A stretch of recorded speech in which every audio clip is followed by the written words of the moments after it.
কথা হলো? এই একটু তাড়াতাড়ি আসো, 11টা 20 বেজে গেল, আর মনে হয় চান্স পাবো না। লেন। ও দাদা টাকা নিয়ে যাও। কোথায় যাবেন? লাগবে না। এটা স্টার বাংলার অফিস তো? হ্যাঁ, কার সঙ্গে দেখা করবেন? আমরা অডিশন দিয়ে লেগে এসেছি। স্টার বাংলা থেকে ফোন করেছিল। সুসংগ্রামের অডিশন? সে তো শুরু হয়ে গেছে। কুইন প্লাসে হচ্ছে। অ্যাড্রেস পাঠানি আপনাদেরকে? শুরু হয়ে গেছে? হ্যাঁ। এখান থেকে কত দূর? বেশি দূর না, কিন্তু এই সময় রাস্তা তো জ্যাম থাকবে, প্রায় ঘন্টাখানিক লেগে যাবে। আমার মনে হয় না ঢুকতে দেবে। জানকে রিকোয়েস্ট করে দেখুন, যদি ঢুকতে দেয়।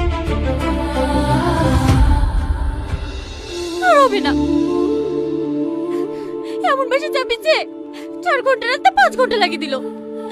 আমার কপালটাই খারাপ।